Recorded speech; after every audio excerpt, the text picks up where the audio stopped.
नमस्कार साथियों, मैं विकेश कुमार एक बार फिर से आप सभी को स्वागत करता हूं। साथियों, आज आपके लिए लेकर आए हैं बिहार दरोगा प्रीलिम्स 2021 को देखते हुए फुल्ली मॉक टेस्ट। तो साथियों, आज एडिटोरिया के 10वें प्रैक्टिस सेट को आगाज करते हैं और पहला प्रश्न इस प्रकार से है, निम्नलिखित में से कौन अवध का अंतिम नवाब था।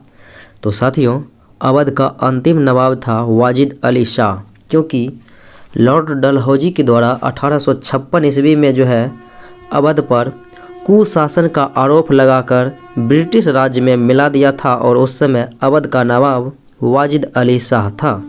अगला प्रश्न देखें, पूर्ण स्वाधीनता प्रस्ताव जो है कांग्रेस के किस अधिवेशन में पारित किया गया। तो साथियों, पूर्ण स्वाधीनता इस जगह होगा पूर्ण स्वराज। पूर्ण स्वराज का जो है प्रस्ताव कांग्रेस के 1929 लाहौर अधिवेशन में किया गया था, जिसकी अध्यक्षता पंडित जवाहरलाल नेहरू ने किया था। और देखें तो सूरत अधिवेशन 1907 रास बिहारी घोष, और इसमें कांग्रेस के अंदर विभाजन हुआ था, गरम दल नरम दल। और 1916 लखनऊ अधिवेशन अंबिका चरण मजूमदार अध्यक्षता करते हैं और इसमें कांग्रेस और मुस्लिम लीग के बीच समझौता हुआ। और कराची 1931 के अधिवेशन की अध्यक्षता करते हैं वल्लभ भाई पटेल, जिसमें मूल अधिकार के मांग को प्रस्ताव दिया गया था। अगला प्रश्न देखें साथियों, बंगाल विभाजन की घोषणा के बाद किसके नेतृत्व में मुसलमानों का एक शिष्टमंडल वायसराय लॉर्ड मेंटो से मिला था। तो साथियों, ये था आगा खां, जो कि लॉर्ड मेंटो से मिलने के लिए 1908 के मद्रास अधिवेशन के पास चला गया था और वहीं पर अपना जो है प्रस्ताव दिया था कि मुझे सांप्रदायिक आधार पर जो है निर्वाचन की व्यवस्था की जाए। अगला सवाल देखें,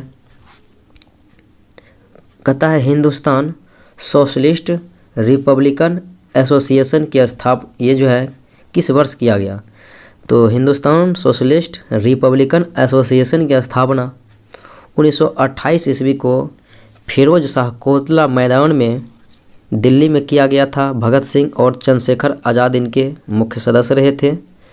अगला सवाल देखें साथियों, निम्नलिखित में से किस योजना को डिकी वर्ल्ड प्लान के नाम से भी जाना जाता है। और वो योजना है माउंटबेटन योजना, जो जून 1947 में 3 जून 1947 को पारित हुआ था और इसी योजना को भारत विभाजन योजना के नाम से भी जाना जाता है। अगला सवाल देखें, भारत में प्रकाशित समाचार पत्र बम्बई दर्पण के संस्थापक बाल शास्त्री जाम्बेकर हैं। अगला सवाल, प्राचीन ये जो है प्रथम 3 आश्रम का उल्लेख किस उपनिषद में मिलता है। तो प्रथम 3 आश्रम का उल्लेख मिलता है छांदोग्य उपनिषद में, जबकि चारों उपनिषद का जो है चारों आश्रम का उल्लेख मिलता है जावलो उपनिषद में, लेकिन प्रथम 3 आश्रम का उल्लेख छांदोग्य उपनिषद में। अगला सवाल देखें, निम्नलिखित में से कौन सा भारत में सबसे बड़ा हड़प्पाकालीन स्थल है। तो भारत में हड़प्पाकालीन सबसे बड़ा स्थल है राखी गढ़ी, हरियाणा में अवस्थित है। अगला सवाल, आर्यों के मूल निवास के संबंध में किस विद्वान का मत था कि आर्य मूल निवास जो है तिब्बत में रहा था। तो आर्यों का मूल निवास स्थान तिब्बत बताने वाले थे स्वामी दयानंद सरस्वती। इनके सत्यार्थ प्रकाश पुस्तक में भी यह बात लिखा गया है। और मैक्स मुलर ने मध्य एशिया को माना था आर्यों का मूल स्थान। अगला सवाल देखें, किस धर्म का यह मत था कि मोक्ष इस जीवन में भी संभव है, इसे प्राप्त करने के लिए मृत्यु आवश्यक नहीं है। तो ऐसा दिया था बौद्ध धर्म, लेकिन मृत्यु आवश्यक की बात करें तो वो जैन धर्म होगा। अगला सवाल देखें, अशोक ने किस शिलालेख में स्वयं को मगध का सम्राट कहा है।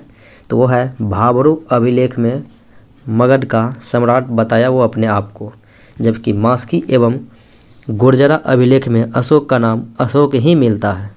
अगला सवाल देखें, दशावतार का मंदिर किस काल में हुआ था निर्माण।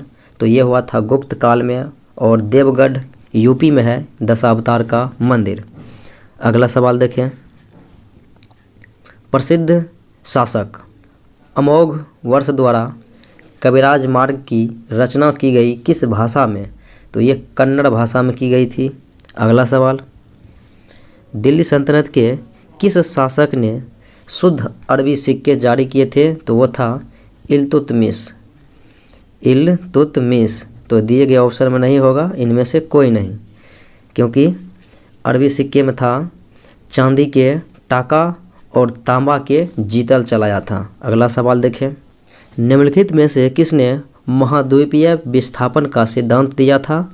अल्फ्रेड वैगनर था ये। अगला सवाल, नागार्जुन सागर परियोजना किस नदी पर है?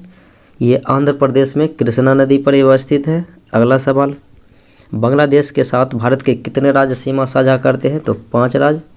वो भी 5 राज्य इस प्रकार से है, मेघालय, त्रिपुरा, मिजोरम, असम और पश्चिम बंगाल। अगला सवाल, जोहार घाटी किस भारतीय राज्य में अवस्थित है? ये उत्तराखंड में है। अगला सवाल, निम्नलिखित में से किस प्रकार की नदियों में जल ग्रहण की क्षमता कम होती है? प्रायद्वीपीय भारतीय नदियों में जो है जल ग्रहण की क्षमता कम होती है। अगला सवाल, भारत में किस प्रकार के मृदा का जो है सर्वाधिक प्रयोग ईंट के निर्माण में किया जाता है? तो लेटेराइट मृदा का प्रयोग लगभग 40% मृदा का प्रयोग ईंट बनाने में ही काम आते हैं। अगला सवाल, ग्रेट हिमालयन नेशनल पार्क और पिनघाटी नेशनल पार्क जो है साथियों ये भी हिमाचल प्रदेश में ही है। अगला सवाल, निम्नलिखित में से कौन खरीफ फसल का उदाहरण नहीं है? तो खरीफ फसल साथियों गेहूँ, जौ, सरसों, राई, अरहर ये सब जो है रबी फसल है, जबकि ज्वार, बाजरा, अरहर ये सब खरीफ फसल है। अगला सवाल देखें, रेड सिंधी किसकी नस्ल है? तो रेड सिंधी जो है गाय की नस्ल है। रेड सिंधी, निमाड़ी, जबकि मुर्रा और जफरा ये सब जो है भैंस का नस्ल है। अगला सवाल देखिए साथियों, देश में प्राकृतिक गैसों का सर्वाधिक भंडार कहाँ अवस्थित है? तो मुंबई हाई जो है पेट्रोलियम के लिए प्रसिद्ध है, जहाँ पर सर्वाधिक भंडार है। अगला सवाल देखें, कोल इंडिया लिमिटेड की स्थापना किस वर्ष हुई? तो कोल इंडिया लिमिटेड की स्थापना 1975 ईस्वी में हुई थी, जबकि भेल की जो है स्थापना 1964 में और सेल की स्थापना 1974 में और गेल की स्थापना 1984 में। अगला सवाल देखें, केंद्र राज्य संबंध पर गठित MM पुंछी आयोग का गठन किया गया?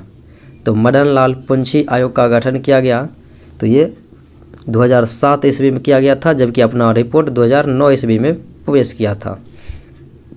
अगला सवाल देखें, भारतीय संविधान के किस अनुच्छेद के तहत राष्ट्रपति राज्यपाल की नियुक्ति करते हैं? तो अनुच्छेद है 155 के अनुसार राष्ट्रपति की नियुक्ति राज्यपाल करते हैं। अगला सवाल, दोनों सदनों की संयुक्त बैठक की अध्यक्षता कौन करता है? तो संसद के दोनों सदनों की बैठक की अध्यक्षता लोकसभा के अध्यक्ष करते हैं, जबकि राष्ट्रपति के द्वारा दोनों सदन को बुलाया जाता है अनुच्छेद 108 के अंतर्गत। अगला सवाल देखें, संसद के सत्र आरंभ होने के बाद राष्ट्रपति द्वारा जारी अध्यादेश कितने समय के भीतर दोनों सदनों द्वारा अनिवार्य रूप से पारित किया जाना चाहिए? 6 सप्ताह के अंदर जो है अनिवार्य रूप से पारित कर दिया जाना चाहिए। अगला सवाल, सरकार की संघीय व्यवस्था भारतीय संविधान में किस देश के संविधान से लिया गया है? तो फेडरलिज्म जो है साथियों कनाडा से लिया गया है, जबकि राज्य के नीति निर्देशक सिद्धांत आयरलैंड से और अनुच्छेद का प्रावधान जापान से लिया गया, जबकि प्रस्तावना की भाषा ऑस्ट्रेलिया से लिया गया है एवं समवर्ती सूची। अगला सवाल देखिए साथियों, किस अधिनियम के अंतर्गत जो है भारत में अप्रत्यक्ष चुनाव प्रणाली की शुरुआत हुई? तो अप्रत्यक्ष चुनाव प्रणाली की शुरुआत हुई थी भारत परिषद अधिनियम 1892 और प्रत्यक्ष चुनाव प्रणाली की शुरुआत हुई थी भारत परिषद अधिनियम 1909, जिसे मार्ले मिंटो सुधार अधिनियम बोल दिए जाते हैं। तो साथियों अगला प्रश्न देखें, भारतीय ये जो है संविधान सभा के कहता है संविधान सभा द्वारा गठित संचालन समिति के अध्यक्ष थे डॉक्टर राजेंद्र प्रसाद। अगला सवाल देखें, किस संविधान संशोधन के द्वारा यह प्रावधान किया गया कि मंत्रिपरिषद में मंत्रियों की संख्या प्रधानमंत्री को शामिल करके हुए कुल संख्या जो है लोकसभा के 15% से अधिक नहीं होना चाहिए। तो ऐसा प्रावधान किया गया था। 51वां संविधान संशोधन हुआ था, 91th अमेंडमेंट जो है हुआ था 2003 ईस्वी में। तो इसी में यह निर्णय लिया गया था। अगला सवाल देखें, भारत के महालेखा नियंत्रक एवं महालेखा परीक्षक से संबंधित कहता है उपबंधों का वर्णन संविधान के भाग 5 में है, जो कि महालेखा परीक्षक की नियुक्ति जो है साथियों अनुच्छेद 148 में दिया गया है कि इसका नियुक्ति राष्ट्रपति करते हैं। तो अनुच्छेद 148 में इसका जिक्र है, जबकि भाग 5 में अनुच्छेद 52 से 151 तक जिक्र है। तो इसी के अंतर्गत आ गया। अगला सवाल देखें, पंचायत चुनाव में निर्वाचित होने के लिए न्यूनतम आयु सीमा निर्धारित किया गया है 21 वर्ष। अगला सवाल, प्रथम राजभाषा आयोग गठित हुआ था साथियों 1955 ईस्वी में बीजी खरे की अध्यक्षता में। अगला सवाल देखें, समाचार पत्र निम्नलिखित में से किस सूची के अंतर्गत आते हैं? तो समाचार पत्र जो है समवर्ती सूची के अंतर्गत हैं। अगला सवाल, निम्नलिखित में से कौन सी पुस्तक प्रेमचंद द्वारा लिखा नहीं गया? तो साथियों नहीं लिखा गया है यशोधरा, क्योंकि यशोधरा के लेखक हैं मैथिली शरण गुप्त, जबकि निर्मला, रंगभूमि, गोदान, क्रमभूमि इनका जो है रचना मुंशी प्रेमचंद्र के द्वारा किया गया। अगला सवाल देखें, कहता है राष्ट्रीय पंचायती राज दिवस प्रतिवर्ष जो है 24 अप्रैल को मनाया जाता है, क्योंकि 24 अप्रैल 1993 को ही पंचायती राज को संवैधानिक दर्जा मिला था। अगला सवाल देखें, अमजद अली खां का संबंध जो है किससे है? तो वो है सरोद वादक से, जबकि पन्ना लाल घोष बांसुरी बजाते थे और पंडित जो है रविशंकर सितार बजाते थे। अगला सवाल देखिए साथी, ग्रे बुक जो है किस देश का सरकारी रिपोर्ट या प्रकाशन दस्तावेज है? तो बेल्जियम और जापान दोनों का है ग्रे बुक। तो ऑप्शन नंबर डी। अगला सवाल देखें, स्वर्णिम पैगोडा का देश कहा जाता है म्यांमार को। अगला सवाल, भारतीय वन प्रबंधन संस्थान भोपाल में अवस्थित है, जबकि वनस्पतिक सर्वेक्षण कोलकाता में है और वन अनुसंधान परिषद जो है साथियों देहरादून में है। अगला सवाल देखें, नई विज्ञान एवं प्रौद्योगिकी नीति को किस वर्ष लागू किया गया? तो ये लागू किया था 2003 में। अगला सवाल, अंतर्राष्ट्रीय आपराधिक पुलिस संगठन जिसे बोलते हैं इंटरपोल और इसका मुख्यालय है लियोन्स फ्रांस में है और इसकी स्थापना पूछा जाता है तो 1923 में हुआ। अगला सवाल देखें, 6 प्रमुख बैंकों का राष्ट्रीयकरण किस पंचवर्षीय योजना के दौरान हुआ था? तो हुआ था 6ठी पंचवर्षीय योजना 1980 ईस्वी में। यह होगा ऑप्शन नंबर सी। जबकि चतुर्थ पंचवर्षीय योजना के दौरान जो है 1969 में हुआ था 14 बैंकों का राष्ट्रीयकरण। अगला सवाल देखें, भारत में योजना आयोग का गठन किस समिति के सिफारिश पर किया गया था? किसी नियोगी समिति के सिफारिश पर किया गया था और योजना आयोग का स्थापना हुआ 15 मार्च 1950 ईस्वी को। अगला सवाल देखें, निम्नलिखित में से कौन अप्रत्यक्ष कर के उदाहरण है? तो सेवा कर, सीमा शुल्क, बिक्री कर, ये सब अप्रत्यक्ष कर के उदाहरण हैं। अगला सवाल, मनरेगा योजना को पहले चरण में देश के कुल कितने जिलों में लागू किया गया था? तो उस समय कुल 200 जिलों में लागू किया गया था। अगला सवाल देखें, यदि किसी अर्थशास्त्र में अच्छी और बुरी मुद्राएं एक साथ प्रचलन में हो तो बुरी मुद्रा जो है अच्छी मुद्रा को प्रचलन से बाहर कर देती है और ऐसा मुद्रा के प्रचलन नियम दिया था ग्रेसम का जो है मुद्रा प्रचलन का नियम है। अगला सवाल देखें, पर्यावरण से संबंधित प्रसिद्ध मॉन्ट्रियल प्रोटोकॉल ये समझौता हुआ था 1987 में 16 सितंबर, जो कि ओजोन परत से संबंधित है।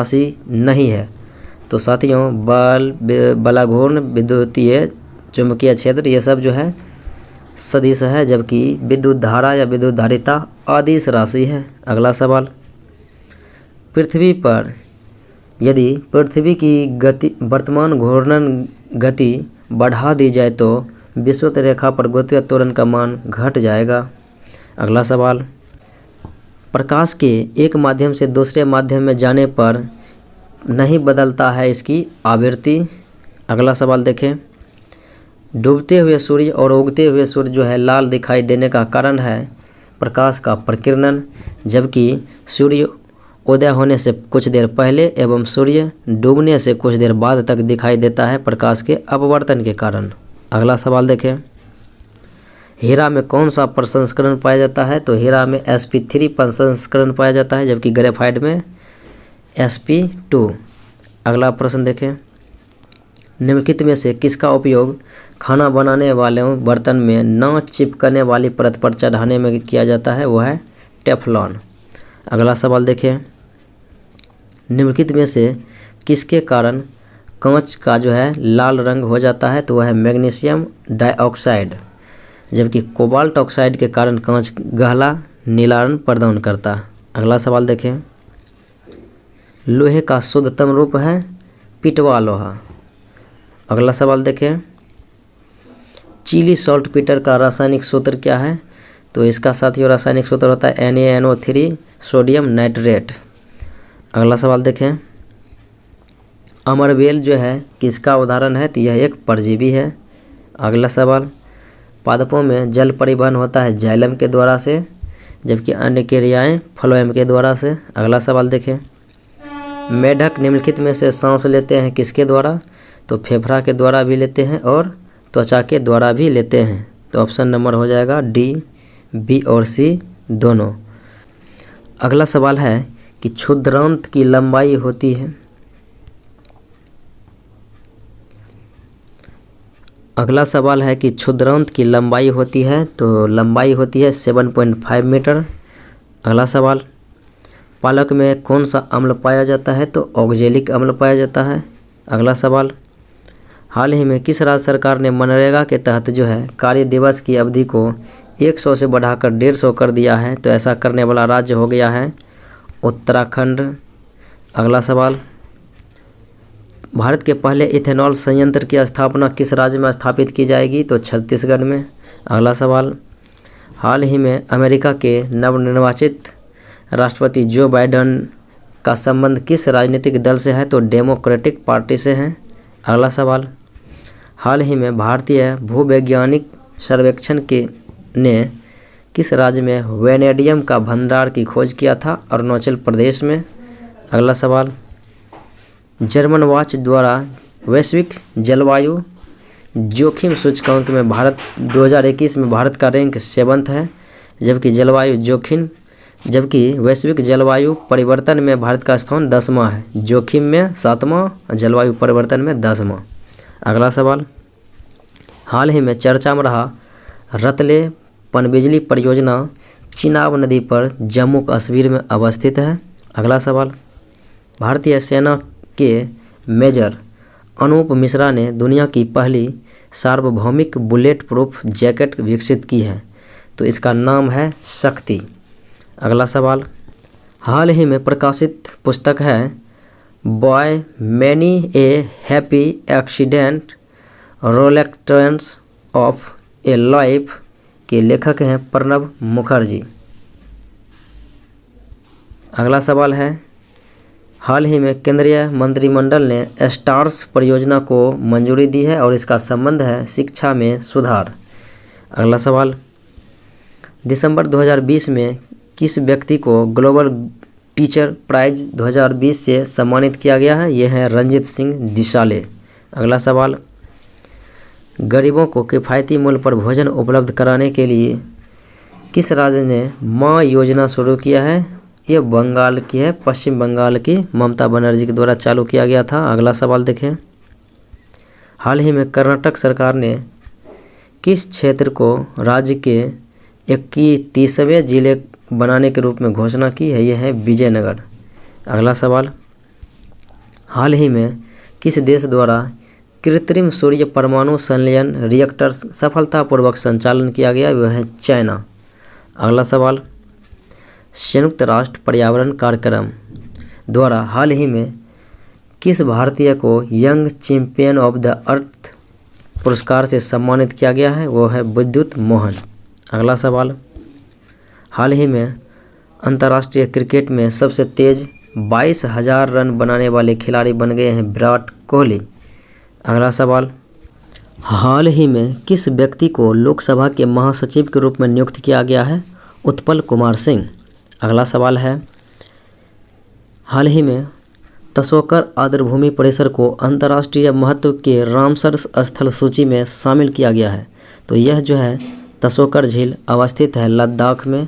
अगला सवाल, विश्व एड्स दिवस 2020 का थीम पूछ रहा है, तो थीम होगा साथियों एंडिंग द HIV या AIDS epidemic resilience and impact, option number A.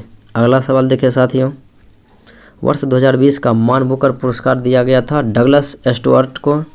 अगला सवाल, 13वां पुरुष एक दिवसीय क्रिकेट विश्व कप 2023 भारत में आयोजित किया जाएगा और 14वां जो होगा एक दिवसीय पुरुष विश्व कप 2027 में, और ये होगा दक्षिण अफ्रीका में। अगला सवाल देखें, हाल ही में किस राज्य सरकार ने अपने राज्य के लोगों के लिए जो है सरकारी नौकरी में 100% सीटों का आरक्षित कर दिया है?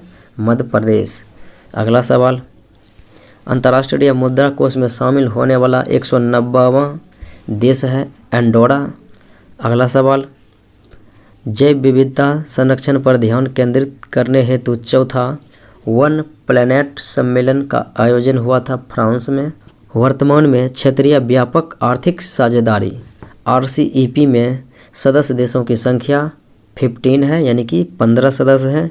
अगले सवाल देखें साथियों, अर्जुन पुरस्कार 2020 से सम्मानित की गई खिलाड़ी मीराबाई चानू का संबंध जो है भारोत्तोलन से, जो कि ओलंपिक 2020 में भी इन्होंने सिल्वर मेडल अपने नाम की थी।